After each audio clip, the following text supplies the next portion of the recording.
On this episode, we're fearlessly fearful, discussing everything from divorce to death.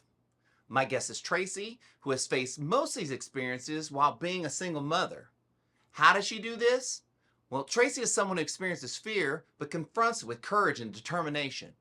She acknowledges her fears without letting it control or hinder her actions. To accomplish all this, she works diligently on her body and her mind. We also talk about how no one brings casseroles to the ex-wife when she loses someone she loved too. Let's jump in.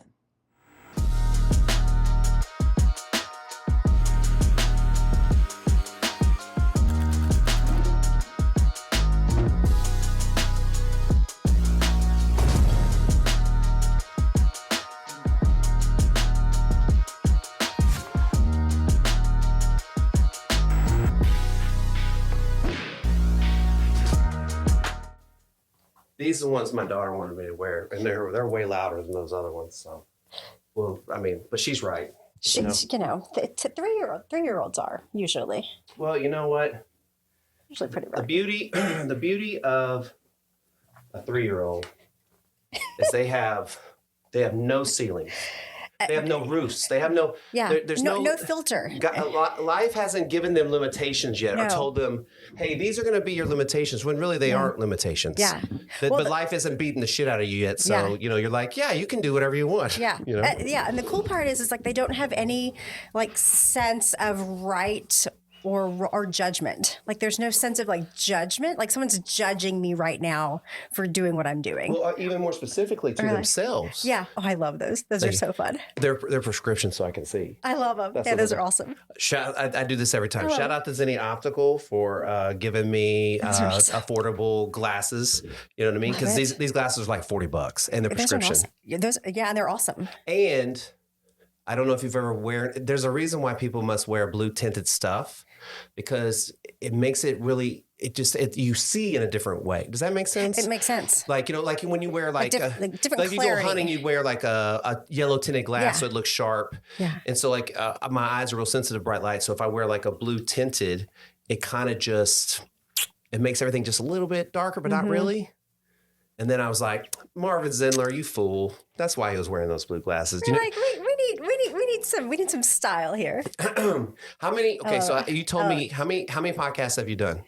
Oh man, I've done quite a few. I mean, mostly professional. I've not done any kind of like personal fun podcasts. So I've done a couple. So are you having fun right now? Have you had fun so far? Having a good time. Yeah.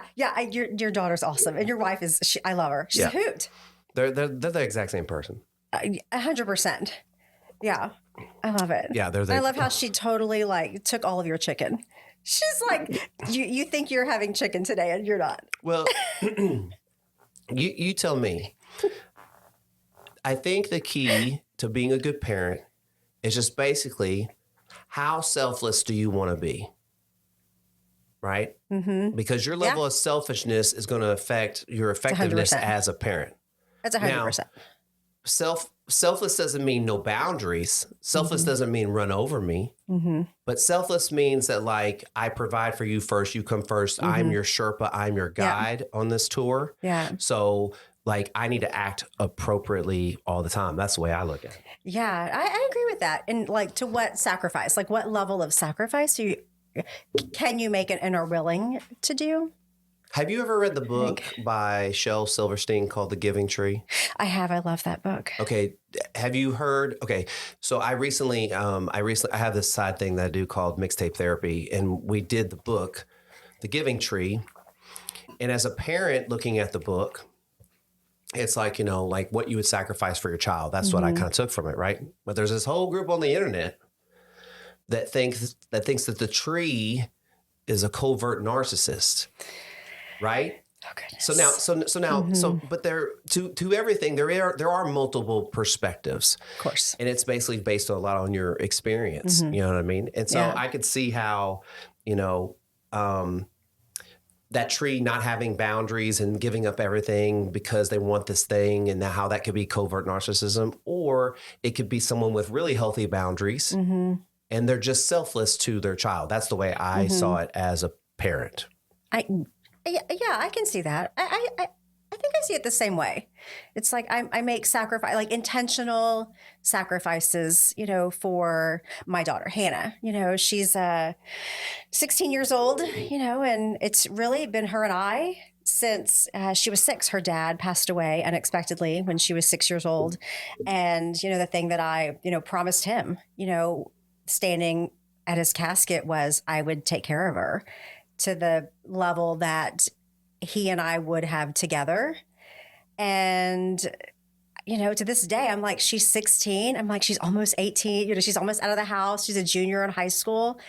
And I'm like, yeah, I've done it. And I think that, so the giving tree and thinking about all of the choices that I've made, not sacrifices, because I had a choice. I could have said no. I could have said, we're not going to do that. We're not going to, put you in the most expensive, dance studio so you can have that experience. But I made that choice because, I promised that to her dad. So I think I see it a little bit differently. Well, I think in that vein, when you, as long as the choices you're making, you're good with. Yeah, 100%. If you're not good with them, then that's a problem. Yeah. But like not much that I do feels like that I'm sacrificing without refilling for my daughter as long as I've already made okay with whatever. As an example, I talked about this before. Me and my partner, we don't sleep in the same room. We sleep in separate beds. And so my daughter like couch surfs between us. She'll go sleep with my girlfriend sometimes. But sometimes like I don't want her to sleep with me. Yeah. Like I want to sleep by myself, right? And I'm like, tonight you're going to sleep in your bed. And she gets upset about it. I go, tomorrow night, you can come sleep in here. Yeah. But like, I don't feel like in those moments that if I really, truly, to be the best version of myself for her tomorrow, I need this tonight. It's one night of sleep. We'll do it tomorrow. Yeah. Like those are boundaries. And you want to teach your kids those boundaries too, like to have those healthy boundaries, I think. And then it's okay. It's okay to you don't have to feel rejected. It's not a rejection of you. It's a boundary. It's a healthy boundary. Right. And, I like it. And you're teaching your kid that though too. Yeah. That's my biggest thing is about being a girl dad is that like, I want her to speak up. Right. And I want her to understand there are going to be a lot of people that are not going to want you to speak up. Okay. So you have to find the right positions in the right places and the most effective ways to make an impact with your voice. And that is, unfortunately for you, more difficult than maybe it would be for me. But like, let me help you figure it out. Let me be your Sherpa. Let me be your parent. Yeah. I want to point out something real quick. Like when you talk about sacrifice, okay, I have a partner that helps with our sacrifice. And you had to do that all by yourself. I did. You know what I mean? And I'm sure you had support like maybe parents or are your husband's parents involved? They are. And, that was the thing that when her and her dad and I were divorced. So we were divorced when Hannah was 4 years old. But we were great friends. I mean, it was for him, I think it's important to get him understand his story. He was born with a congenital heart defect where he had had 5 open heart surgeries throughout his life. And so he always knew early on that he would not live a long life. And I think because of that, he didn't develop deep connections. It was hard with people because he didn't know his longevity. And so it's hard to really allow yourself, to be vulnerable and develop those deep relationships. And it wasn't until I saw him with Hannah when she was born and I saw the way that he looked at her and I was like, oh man, he's got that connection. And I gave that to him. And our relationship was different from then on because I'm like, man, he has never looked at me like that. And that's okay because he couldn't. He couldn't look at and he couldn't develop these really like deep and meaningful relationships. But it helped me to realize I needed that. I needed someone to look at me the way that he looked at her. And so we decided to to get divorced, and that was okay. We were okay with that. But for me and for him, it was important for us to be the best people for Hannah. I mean, even so much so that we replicated her room in both of our homes exactly the same furniture, the same bedding, the same clothing. That's wild. I mean, because we didn't want her feeling like she was always transitional. No, I mean, I think it's You great. know? Hey, the only thing I keep coming back to is like, you wake up in your room. You know how sometimes you wake up in a room, you're like, what room am I in? Where am like, I? Well, you wake up in the right Yeah. room and then you walk down the hallway, it's the wrong house. You know what I mean? Like, that's all I can think of. I'm sorry, I didn't mean to interrupt. No, I mean, it's true though. But, we didn't want her to be the child of a divorced family taking your suitcase back and forth, every other weekend. And, oh, that shirt is at mom's house. Can we go get that shirt or do that thing? I got to go get the thing. And so we just made a commitment to each other that we were going to prioritize her and let her just have the best life, possible with us living, separately. And she didn't know any different, and so when we divorced, our families, we're still friends. And to this day, and I promised this to him, until she is 18, until she's graduated from high school, I would still spend holidays, with his family as long as, they wanted me to. And of course, we love each other and we're a modern, unique family. And that's okay. Hannah just knows us as family, and that's all that's, important.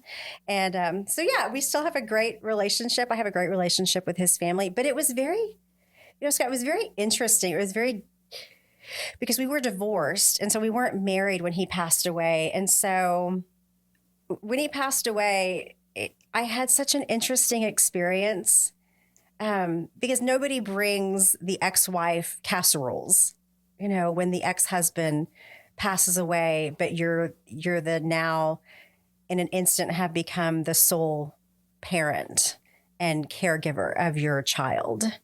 And that was just something that I'm like, one day I have to write a book. I've got to write a book on this experience because I think that really, truly shaped me as a parent, and also how I just kind of looked at life after that. Like nobody showed up to my house with a casserole and said, like, I'm so sorry that he passed away. And I had to really process all of that on my own. And I didn't do it well. I'm not going to lie. I mean, it wasn't until like 6 months later that I was coming home from downtown Austin, driving back up north, and he's buried over off of Mopac and 2222. And I would always going or coming to work, oh, hey, good morning, wave, hi. And driving home north, Mopac, hi, hope you had a great day, always something, funny. And then I was like, oh shit, he's gone. And in that moment, it was like anxiety. I mean, I'd always struggled with anxiety as a child. And it was in that moment, I was like, oh no, I'm it. Like if something happens to me, like I'm it, like Hannah she would not have a parent. And so that really, just completely changed how I lived my life, how I perceived things. But having to tell she was 5 at the time, having to tell your 5, almost 6-year-old child that their dad had passed away. And there's no book on this, there's no book to do that. And so, what I just, I said to her as best as I could figure out how to do it. And I didn't want to bullshit her because it sucked, and it was going to be hard. And I just said, that, daddy was no longer, with us, and that he was, in heaven. And I don't know that she understood it, but she understood when I said that he was not going to come home, but that he always would live in her heart, and she could always talk to him in her heart, in her mind, in her soul. She would always be connected with him. And, she looked at me and said, okay, can I go play? Absolutely, go play. And so she played, and I about crumbled. I was like, oh my God, how? I'm like, how is this going to work? And, I just said, got to take care of business. Got to raise, my child. I got to take care of me. And so she had a birthday party to go to like that day, and she wanted to go. And I'm like, you know what? We're going. And so I called the mom and said, this is what's happened. I don't know what Hannah's going to say, but can we still come? I want to keep her world like as normal as possible. She's like, oh yes, please come. And so I'm like, all right, let's go. We're going to go. So we're driving there. And Scott, she's in the back seat. She's in a car seat. She's in a booster seat, and we're driving there, and I'm, holding it together. And she's like, Mommy, is Daddy with me right now? And I go, yeah, he sure is. He's with you right now. And she goes, how do you know that? I was like, oh, shit. I said, okay, think of something that Daddy would say, and we'll see what happens. She's like, okay. And so she's back there just giggling, like just laughing. And I said, oh my gosh, what did you think about? And she's like, well, Daddy always calls me dude. And I'm like, that's awesome. Daddy would always call you dude. She was like, yeah, he would say, hey, dude. I'm like, that's right.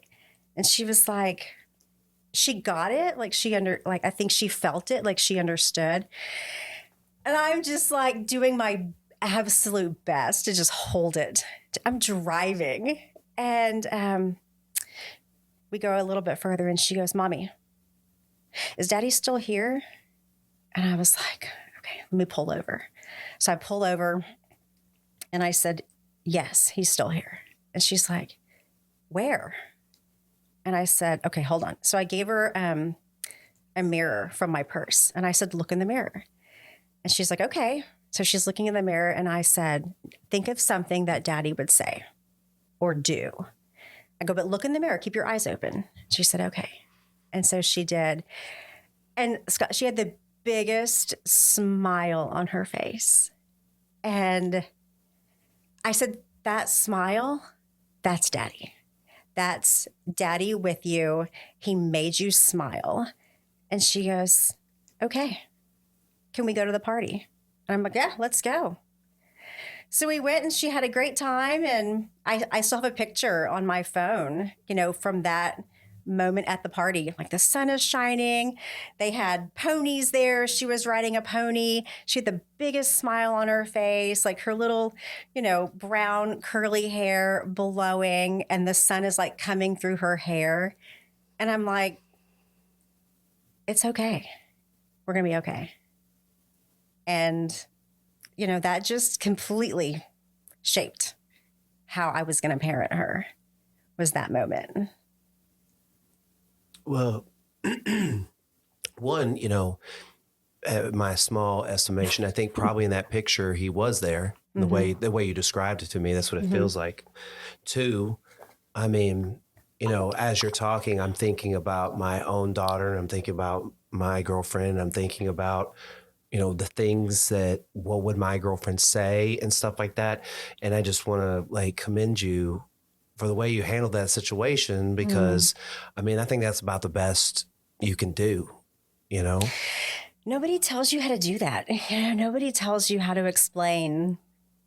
I'm sure there's probably way smarter people than me. But in that moment, it was perfect. Yeah. And that's what she needed. And to this day, from that moment to this day, we talk about him, and, yes, we know that he's like physically gone.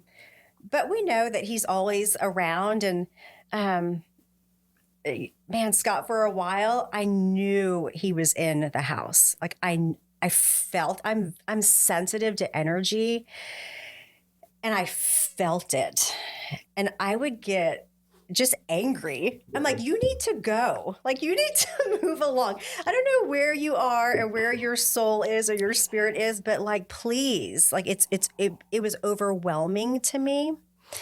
And I had a dream. that Hannah's a dancer. She's always been a dancer. That she was upstairs, she was dancing, and I heard her dancing, and she's just laughing and having a great time. And in my dream, I go upstairs, and we have a couch upstairs, and I sat down on the couch, and she's like, "Mommy, watch me," and she's like twirling and doing all this stuff. And I said, "Well, who are you dancing for?" And she goes, "Oh, I was showing Daddy my dance." And I was like, "That's awesome." I'm like, "Is Daddy still here?" And in my dream, and she was like, "Yeah, he's on the couch. He's next to you." I was like, "Oh, okay, where?" And of course, in my dream, I don't see him. And in my dream, I looked this way, and then I felt some pressure on my knee. And in my dream, I turn around, I look, and he's face to face with me. And he just looks at me, and he's like nodding, and he goes, "It's all going to be okay. You're going to be okay." And in reality, in real world, I woke up because I felt this like pressure on my knee. And I woke up and I immediately reached down to my knee. And it wasn't a hurt, it was just a pressure. And I just laid there in bed and I thought, and in that moment, all of my worries, most of my fears, can I do this? Do I have the capacity to do this? To raise, Hannah on my own. And I knew I did. In that moment, when I felt that knee, that pressure, his presence, I was like, I woke up and I, for the first time, and this was a couple of weeks after he passed away, for the first time I felt like, I'm like, this is gonna be all right. I can do this. And I waited a couple of weeks to tell his mom. And so I finally did. And I'm like, oh my God, I had a dream about Richard the other night. And she's like, "Oh, when?" And I told her we had a dream. He had come to visit both of us in our dreams that same night with the same similar message of it's going to be okay. It was wild. To this day, I firmly believe that he was in the home for a while. And I finally had to release him. I was like, it's okay. You can go. We're okay. Or he was trying to tell you something Maybe. and he finally did, and then he left. Oh, I finally heard it. Yeah, or you finally heard it. Yeah. Yeah. But I mean, either way, sometimes it's hard to explain kind of these things that happen to us. Mm-hmm. And someone could believe your story or not, but a lot of times it's more romantic and more meaningful when it has meaning. You know what I mean? Yeah. And like believing in that and embracing that makes your life more full, makes it more colorful, it makes it more enjoyable. It gives you purpose in a really weird way, Yeah. Did having to raise your daughter by yourself make you a more fearless parent? Do you understand what I mean by that? I do. No, I think it was actually the opposite. I think I went, and maybe this is because of my own personal history of mental illness, mental health, of being an anxious child, because I grew up with an alcoholic father, divorced. So in essence, I raised my dad. I always struggled with anxiety, and I didn't know that's what it was. And what did you think it was? I thought there was something wrong with me. Like you were crazy? Not that I was like, I didn't feel it like in my head crazy, but all of the manifestations of anxiety. So the feelings of it, I felt like there was physically, from a health side, something wrong with me. And so when Richard passed away, I actually became more fearful. I became fearful of everything. I became so risk averse. And it's not been... For yourself or Hannah, or both? Really for me. Because you're the only parent. I'm the only parent. Yeah. And, if something happened to me, she would be alone. And it was that fear of, her being alone. So that's when I went into kind of the total opposite side of, I always worked out and I always was active. But I went on the total opposite end of health and fitness, nutrition. I was a personal trainer for a while. I was a pre-med major in college. And so I've always been interested in health and fitness. But when he passed away, I went on the total opposite like spectrum of that, of the hyper version, unhealthy version of that. But what I never did is I never truly processed it emotionally. And I don't think I've done that yet. I don't. Losing him? Yeah, I think I've, of course, I understand it from a physical like loss, but I don't know that I've fully 100% grieved it, because she's, I'm like, my focus, until she's graduated from high school is her. You haven't had time, kind of. I haven't had time, and not gonna lie, I worry like the day that she graduates and she's talking about, going to school out of state. I'm like, well, I absolutely crumble. Like, am I going, which I'm not going to, but I'm going to have to process it. And I think that's a little scary. That's a little scary to have to finally just go, okay, I got to process this. So I did the opposite. Instead of going fearless, I went fearful. I do understand what you're saying. My idea that came to my mind was that when you were going to take Hannah to the birthday party, right? And she was like, "Oh, I still want to go." And you're like, "You want to go?" And you're like, "Yeah." Like in my mind, if I were putting myself in your shoes, I would have been like, "Yeah, fuck it. It doesn't matter." Yeah. You know what I mean? Like, and so when I was saying like fearless, I was thinking of more of like, did you get to where she was like, "Hey, mommy, I want ice cream for breakfast." And you're like, "You know what?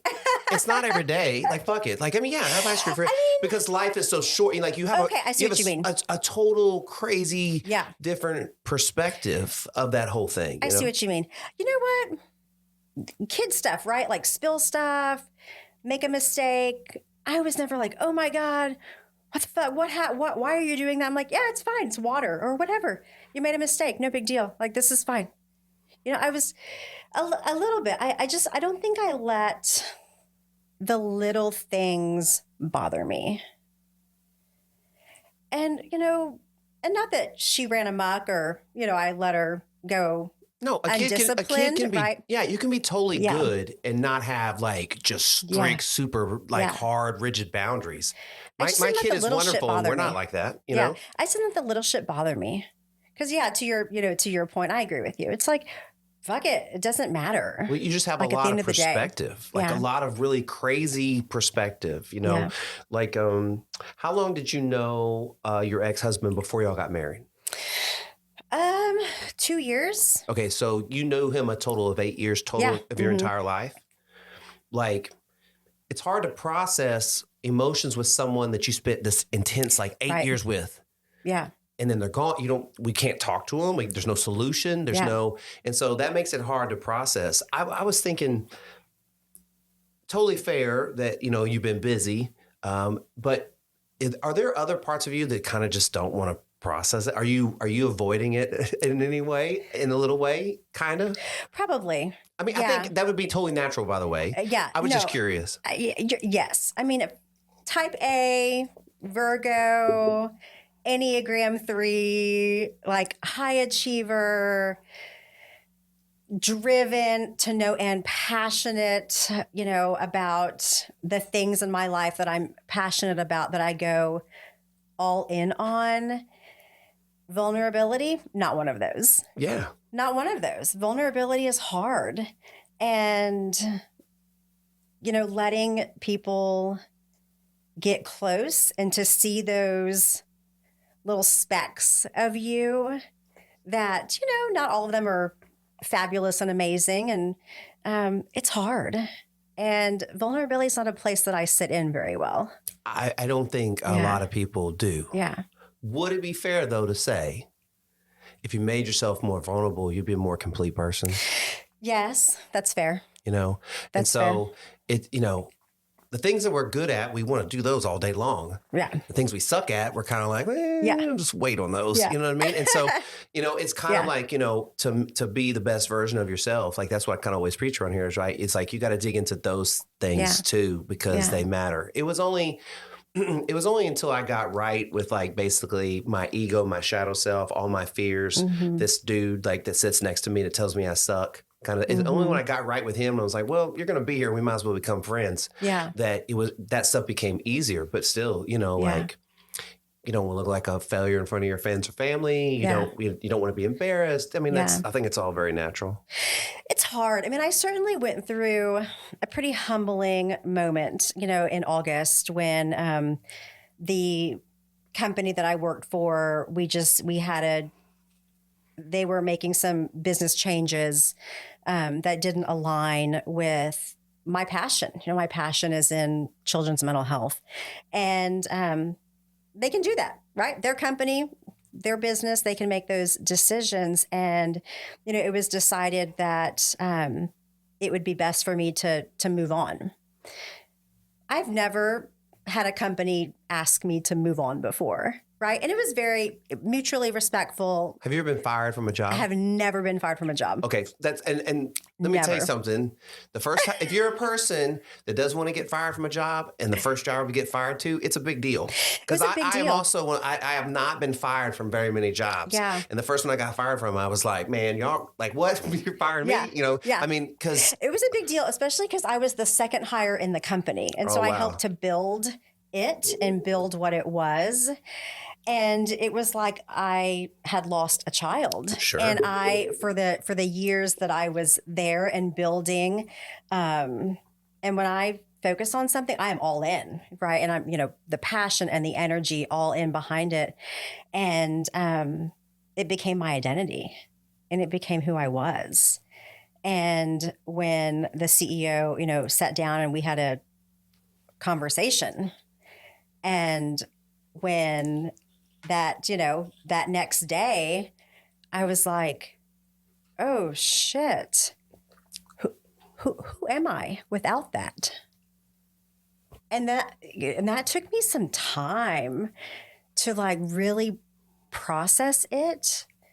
I was like, oh man, I attached so much of my identity to what I was doing and not who I am. And so when I was, seeking my next, career or next company, I promised, I'm like, I'm not going to do that again. Like, I'm going to still be who I am authentically and show up genuinely and all the messy parts, right? I mean, humans, I think that's one of the most glorious things about us is that we are just perfectly imperfect.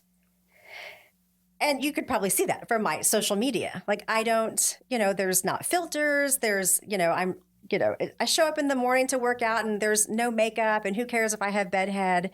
Who cares? It's who I am. And I do it for me. I'm not doing it because I'm getting paid to do it or I'm, there's not an ad anywhere. I'm just going to show up and put my best self forward. But also check my ego, and know that, yes, I can be an expert and very passionate in something, but there are other people that are that too. And I shouldn't be the smartest person in the room because if I am, that's a problem. So that's been tough. I have this saying, if you think you're the smartest person in the room, you just became the dumbest. Mm-hmm. I like it. Because there's always something you can learn from someone or something. There's never one of these podcasts that I don't learn, something about someone or a new perspective and stuff like that. And so but a lot of people show up already knowing everything. And so it's, and those people are sometimes hard to learn from too. Mm-hmm. You know what I mean? Yeah. You said, like checking your ego. Yeah. Right. And I was thinking on a daily basis, right? If you're not checking your own ego and getting that straight, somebody else is going to do it for you. Quickly. Somebody else will do it for you real quickly. And then now you're in this predicament where you're mad at somebody because they're checking your ego, and then that's your job. Yeah. Right. And so like I was thinking about like getting right with my ego and getting right with myself. A lot of it is like really telling myself and talking to myself of who I really am and who I'm really not. Because if I say I'm a person that gets up at 5 a.m., but I don't get up until 8 a.m. every day, I'm not a person that gets up at 5 a.m. I'm a person that gets up at 8 a.m. Yeah. And there's nothing wrong with that. And there's nothing wrong with that. But if I want to be a person that gets up at 5 a.m., I need to get up at 5 a.m. And no one else is going to do that for me. And then if I go around telling people that and I'm not doing it, they're going to go, you don't do that. And then I'm going to get mad at them for what I'm not doing. Yeah. You know? So, hey, what are some things you do to check your ego?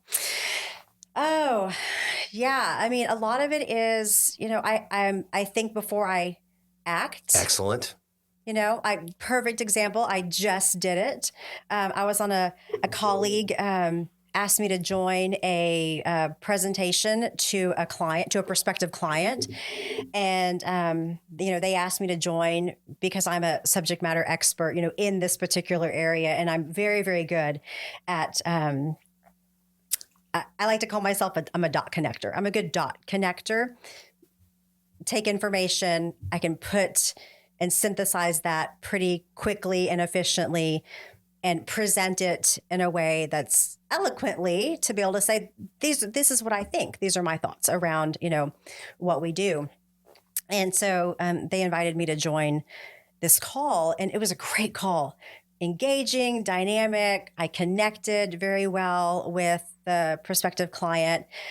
He was also on the call with me, and at the end, immediately I was starting to fire an email off to the prospective client to say, thank you so much. It was great. You know, kind of go through the next steps. And I thought, nope, that's my ego. This wasn't my client.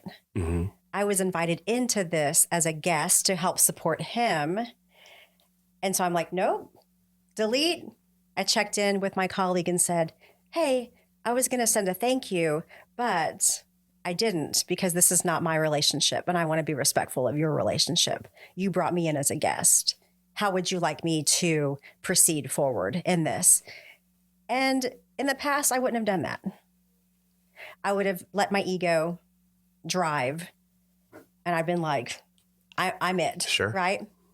I'm doing it. And I have to show that I'm the leader here.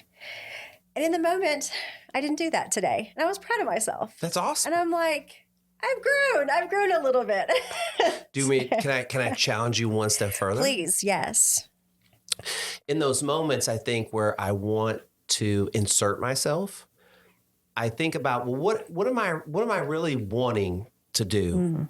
And like, you know, something you could do is, you know, you just send out an appreciation email and just go like, hey, I appreciate y'all inviting me into y'all's group and allowing me to be a part of this. It charged me up. I hope I brought value to y'all. And then that way you're saying thank you and appreciation all at the same time. And you're doing it like, hey, I'm a guest in your home. Thank you for allowing me to come over. You know what I mean? And I think people really gravitate towards that stuff.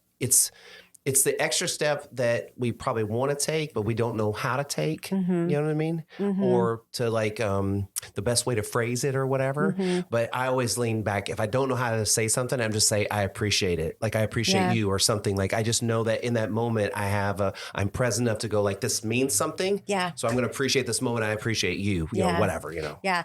No, I love that. And I did say that to him. You know, I just said, you know, I did tell him like, I appreciate you. Thank you for bringing me in, you know, and he said, you know, Tracy, your energy is just amazing and you are so good at what you do. And I just so appreciate you. And he said, you know, you're just the epitome of we win as a team. And, you know, he's like, just thank you. And I'm like, yeah, hey, just let me know how you want me to proceed forward. If you want me to continue to engage or, you know, he's like, oh yeah, no, I want you to, and he invited me to join the next meeting because, you know, he really felt like I had a good connection with the client. So yeah. But, you know, there's been definite times that I've had to check my ego and I was like, I don't have an ego. Bullshit. Well, bullshit I did, you know, and I had to check it and it was humbling. I mean, is there somebody that doesn't? Like, you know what I mean? Like, you know, even as much as I try to humble myself, like I have egos in moments, and this is a crazy. Maybe this probably happened to you when my daughter checks my ego. Oh yeah. You know what I mean? And in that moment, being respectful enough to her to tell her she's right. Yeah. And go like, you know what? You're right. Excuse me, you're right. Yeah. And like, yeah, daddy needs to be better there. Yeah. You know what I mean? Oh yeah. Oh yeah. I've had that moment, and I've had to come back to Hannah multiple times and be like, I did not show up in the best way that I should have showed up for you in that moment, and I raised my voice and I reacted instead of being supportive, and I'm sorry, and I apologize for that. I think that kind of stuff, it's easy for parents to go, oh, if I do those types of things with my kids, they just run all over me. But you're trying to make up for mistakes. Like you've already yelled and done all these things or whatever. And then you're trying to make it like from the jump, you're going like you're acknowledging your mistake and going, we're going to be better moving forward. Yeah.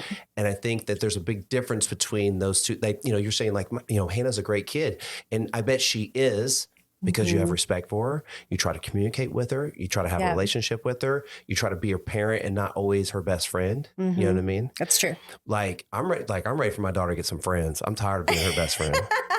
You know what I mean? Because we go to these indoor play places, and she's like, "Come with me, Daddy." I'm like, "Can't you find some friends?" You know what I mean? Like all these other people on their phones. I want to be. I'm just kidding. Like but it's like like she's just not at that level yet. Yeah. And I love that she wants me with her all the time. But at the same time, I want her to make friends. I think it's important.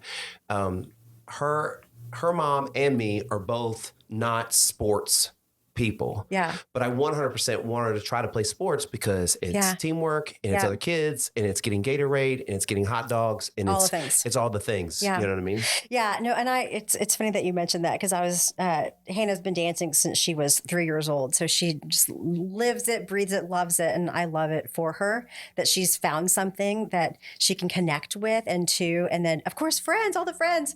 And this morning I was dropping her off, 6:30 in the morning, dropping her off for, dance at high school.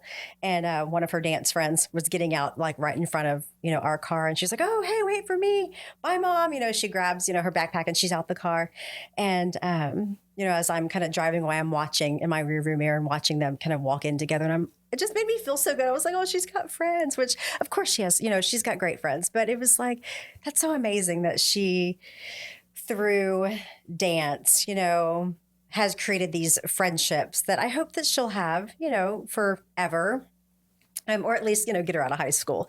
But I didn't have a lot of that because I grew up Air Force and we moved every 3 years. And so every 3 years I'd have a new set of friends I would have to make and create, and military families were all over the place everywhere.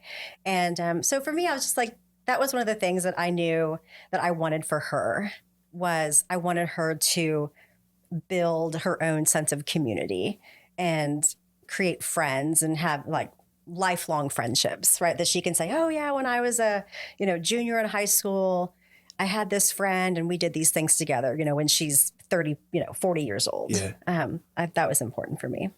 I think that, you saying that about that y'all moved all the time, it kind of sounds like, for a long time, like your ego was necessary because like, you're going to a new school like every 3 years, you got to make new friends. Like, and so you kind of have to be that ego. You're kind of like, I need you, buddy, because I need to be solid because I don't want to fail. I got to make new friends. And that, I mean, when I talk to people that moved a lot or in military kids and stuff like that, I just think about like, I grew up in the same town with the same people my whole life. If I had to like do that over and over again, I mean, I don't even know what kind of person I would be in the sense of like, I think that would have been very difficult for me. And so, you have to turn your ego up, you know what I mean? And in different countries. So I lived in different countries where sure. English wasn't the native language. And if they didn't have a spot on the English school on the Air Force base, I'd have to go to a German school, not speaking a word of German. And so for a while, in elementary school, you had no friends. No friends. Yeah. Yeah, no friends. And I would spend a lot of time, by myself, sitting at the picnic table because I didn't speak German. Right. And so I just, kind of sat there and eventually watching enough German Sesame Street, I picked up some words and, Isn't that amazing? I could, at least not have a conversation, but at least relate, Yeah. relate. I went to Portugal. It was like in the summer, it was a couple years ago. Anyways, but I decided that in Portugal, I was going to learn how to surf.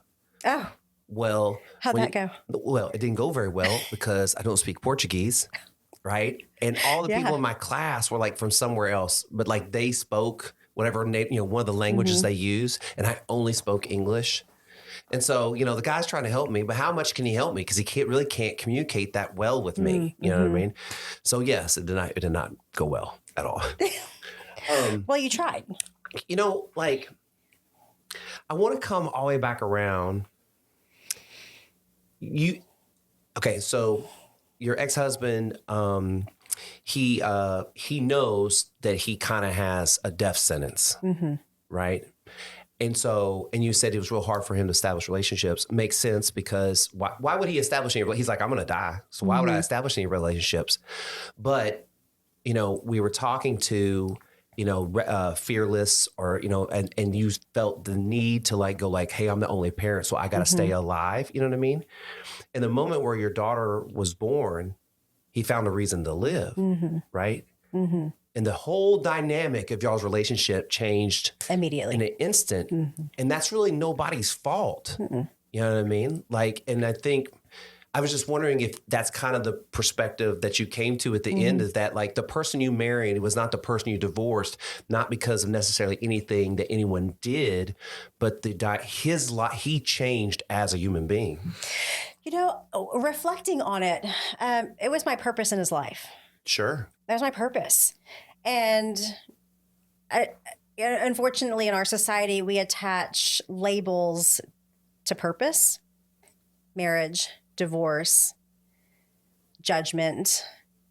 And I don't see it as that. I see it as I met him at a time when I had come out of a very emotionally and physically abusive relationship in college. And he was the type of person that I needed to be with in that moment in my life. His purpose in my life, because he was funny. He was sarcastic. He was funny. He lived at the surface level of emotion, and that's what I needed.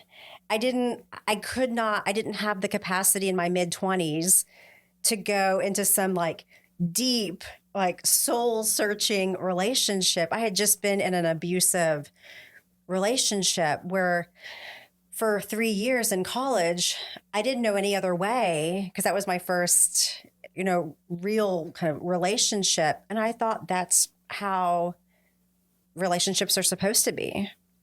He loses a softball game and he hits me with a baseball bat. It's my fault. Was that your dad? Was that the example set by your dad or? No, my dad, alcoholic. He struggled with his own, alcoholism. And, I grew up feeling that I didn't matter and that I wasn't worthy. Yeah, he's preoccupied. He's preoccupied. He can't take care of me. I've got to take care of myself.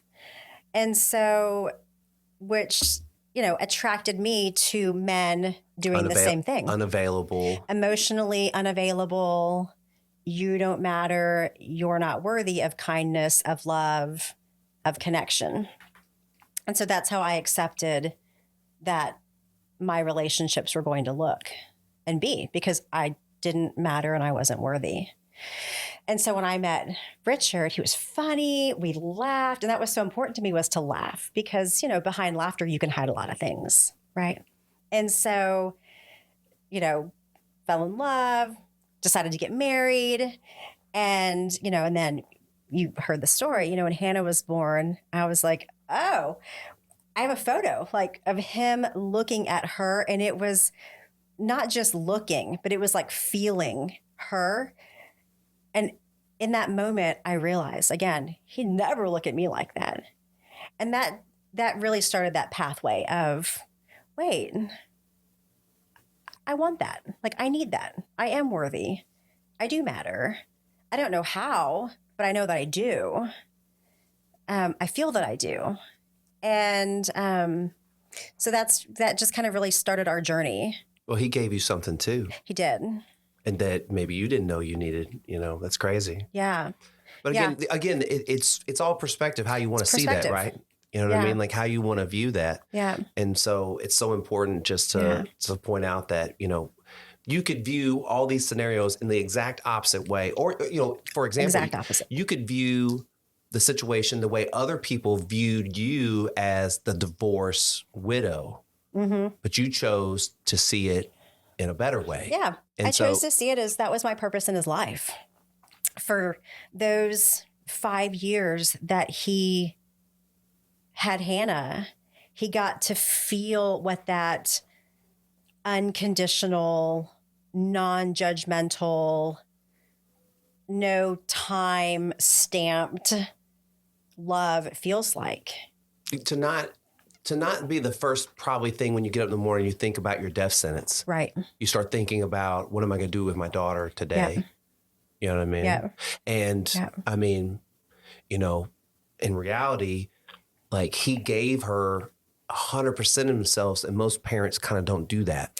1,000%. You know what I mean? He gave it because then in the back of your mind, you have a death sentence. Like, it's the second thing on the list, but then it's like, well, how does this affect the first thing on the list? 100%. And I would always get so pissed when we were divorced, and I would say, you can't just buy her everything that she wants. I'm like, stop doing that, because when she comes to my house, she expects the same thing. I gotta get 2 of these things. And I'm like, stop doing that shit. And my favorite line to this day was, Tracy, we are no longer married. You don't get to tell me what to do. I'm like, fair enough. But also, you just bought her a 65-inch flat screen TV, and I have to put one in her room so it looks exactly the same at my house. I'm like, stop doing that. So that's when we created the rule of, if you buy you have to buy 2. You got to buy 2. Hey. So if she was with him, buy 2. If she was with me, I'd buy 2. And so go to Target, 2 shirts, 2 pairs of shoes, whatever it was, because that was our agreement. Again, our relationship and the way that it ultimately played out. It grew. It wasn't her fault. Right. She had a choice. And so, I still, you put her first. 100% still to this day. Well, I mean, and that's what we talked about in the very beginning, right? Yeah. It's like, just how selfish do you want to be? Yeah. And how selfless do you want to be? Yeah. And where do you set your boundaries? Right. Yeah. No, to this day. I mean, it's so true. And that's how I show up. I mean, I'm very authentic, on social media. I show up that way. It just, you kind of see what you get. Well, it's the example that you set, right? Yeah. Yeah. This final segment is brought to you by HeyJustBe.com. I believe that achieving balance in the mental, physical, and metaphysical aspects of your purpose through learning, serving, and creating can transform your life into one you truly enjoy living. Want to learn more? Visit www.heyjustbe.com. So how I usually like to wrap this whole thing up is I ask people, what do you do to just be the best version of yourself, so you can be good for everybody else? So obviously we've already talked about you work out, right? Or you're a reader, like reading books, listen to books. I'm a podcaster. Podcast. You have any podcasts you can recommend other than mine? Other than yours, mostly just trash podcasts. I mean, I love true crime podcasts. I mean, doesn't every lady like true crime? Isn't everybody plotting their next murder? I think so. I think every woman's plotting her next murder by listening to all these true crime stuff. We at least know all of the materials that are needed. See, my girlfriend takes it a step further. She watches, she was a criminal justice major, right? So she watches court cases and trials and all this stuff. So I think she's already murdered me in her head. And now She's like, okay, so how am I going to get away with this? Absolutely. She's way plotting. Yeah. Right? You're in trouble. Yeah. So you're a big advocate of children's mental health, right? So I'm assuming do you do mental health stuff? Like, do you have like a therapist, or do you use an app, or do you journal, or do you have a great girlfriend that you just tell all your problems to? What do you do? All the above. We share memes back and forth all day long on several different platforms, text message, Instagram, Slack. We're just memeing each other all day long. No, I've got a great group of friends that I connect with. And I've had a couple apps that I've used. I'm currently loving the Breathe app, BREETH Okay. app. I've never heard of it. Tell me about it. Oh, it's incredible. It has series on there around meditation, hypnotherapy, sleep hypnotherapy, for all sorts of topics. They have even one on there, like if you're addicted to sugar, you can listen to the sleep hypnotherapy, 15, 20 minutes, where they're helping you to overcome your sugar addiction. But I have a fear of flying, which comes back to the whole control issue. And so I started using this to help me overcome my fear of flying. And I don't know if you've ever done hypnotherapy before. So it was incredible. My last therapist was a hypnotherapist. Okay. And my co-host for Mixtape Therapy, the other podcast I do, she's a therapist and a hypnotherapist. So we talked about it a lot. So proceed. It's wild. It is wild. I have never done it before. And so I put in my AirPods and, was playing my, fear of flying hypnotherapy.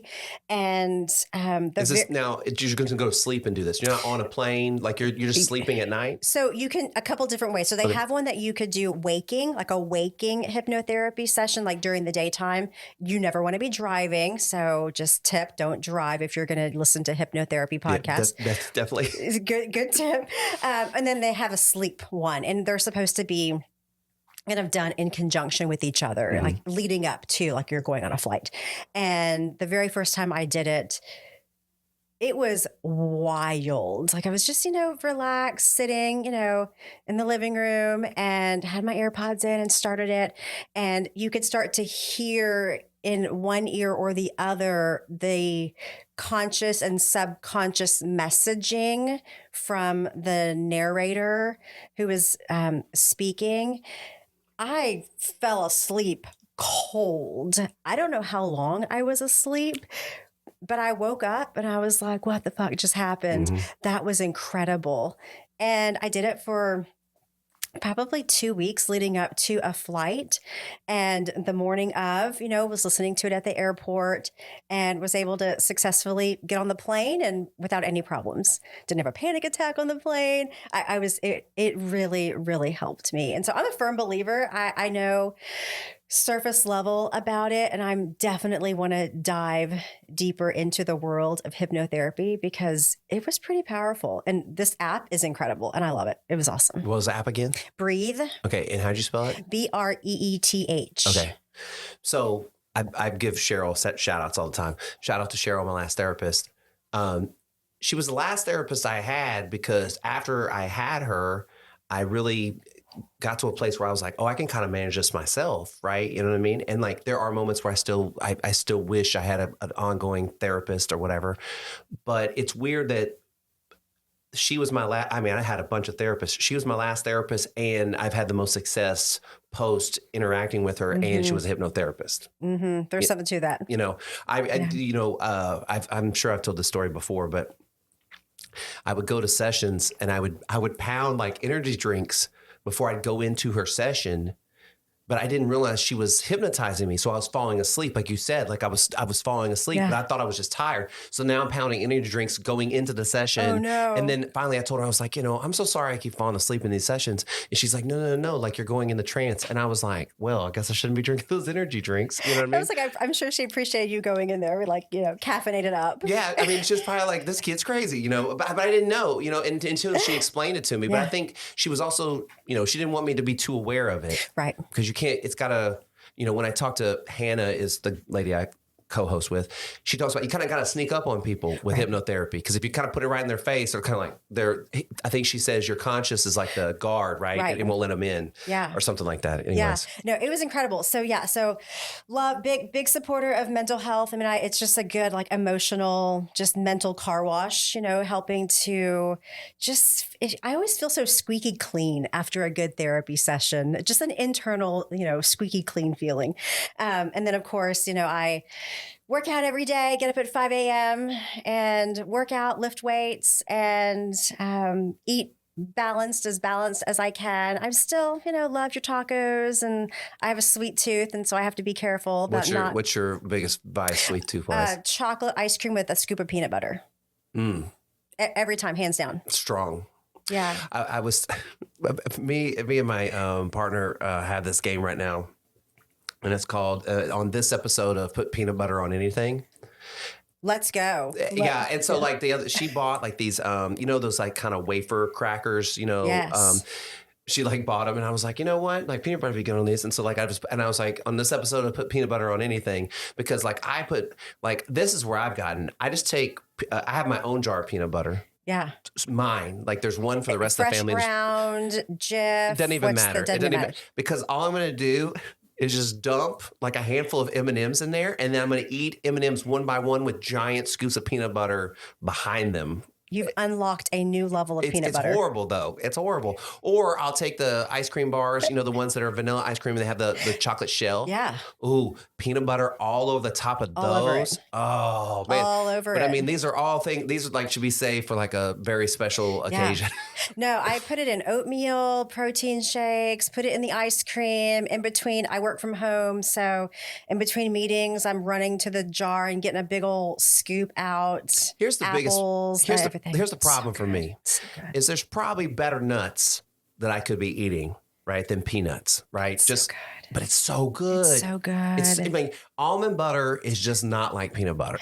It's grainy. It's just not like peanut butter. It's the subpar peanut. Well, I feel like they've also had a lot of time to perfect peanut butter, because I feel like almond butter just was invented like 5 years ago, even though it probably wasn't. But like peanut butter's been around forever, and so like there's all kinds of flavors and all kinds of things. I know. Have you ever tried the fresh ground honey roasted peanut butter at HEB? Shout out to HEB. Shout out to Texas Zone HEB. I have had fresh ground, but not honey roasted. Okay, homework time. I'll do it. Homework time. Go HEB, fresh ground, honey roasted peanut butter.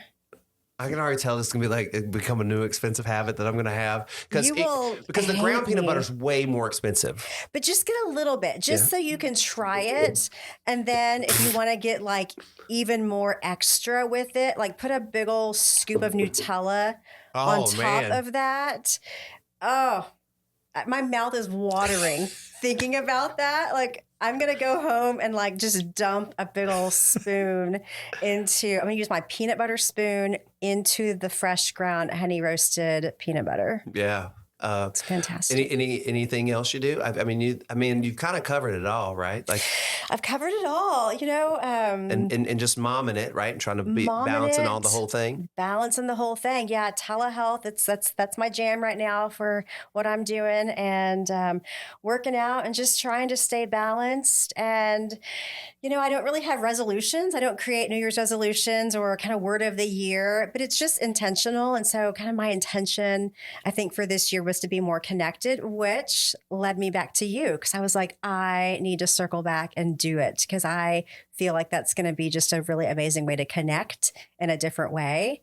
And so, being connected was part of my intention for this year. Mm-hmm. And so I'm just trying to kind of embody that feeling of connectedness and being present. And so funny, someone on my daily workout post today said, "Hey, Tracy, like, great for, being an inspiration today. You definitely motivated me." And my response back was, in a world of social influencers, I just strive to be a motivator.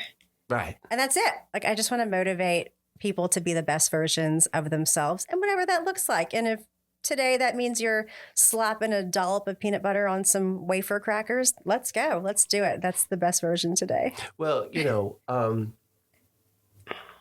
I think that people have this idea of when they set a goal for themselves that they should have no grace. Goals don't have grace, right? Like goals are just goals. They're rigid. And they're rigid. My daily strive is I'm going to be the best version of myself today, because I can't be the version I was yesterday because that is gone. And I can't be the version tomorrow because I'm not there yet. Mm-hmm. But if I am the best version of myself today, then I am setting myself up for tomorrow. And if I'm better today, then I'll be better tomorrow. And I think, we get so caught up in that what we're supposed to be or going to be or should be, or what we didn't do, the regrets you talk about, and then we don't just focus on like, hey, like if you just show up today and, okay, so today had peanut butter in it.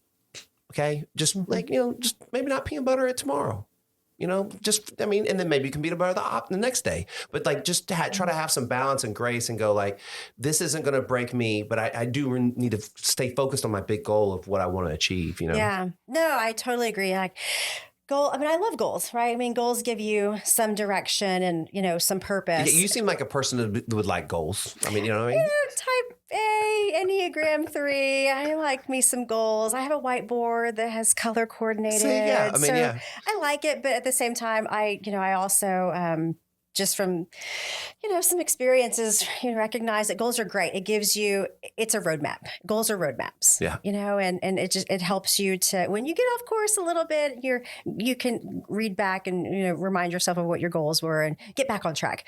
But I always tell people all the time, because they'll reach out to me. I can never get up at 5 a.m. I'm like, well, you don't have to. I just choose to do that because that works for me. It works for my schedule.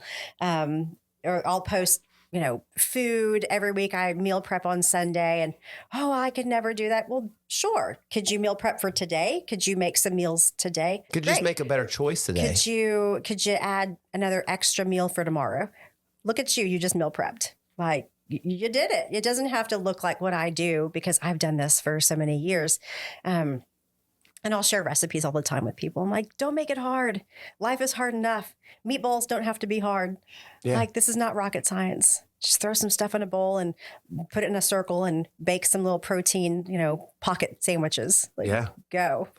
I can't really speak to a diet right now because my current diet is basically my daughter's leftover food and then just like dinner. M&Ms and peanut butter. That's what I'm doing. That's what I'm doing right now.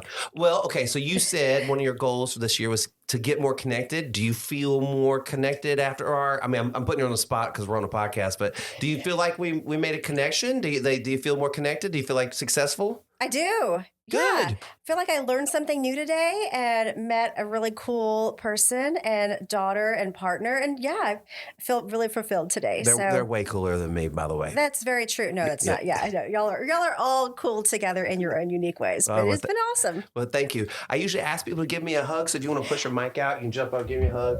Yeah. We got to go heart to heart here. So we'll go like this. Thank you so much for doing this. I appreciate it. Awesome. It was so awesome.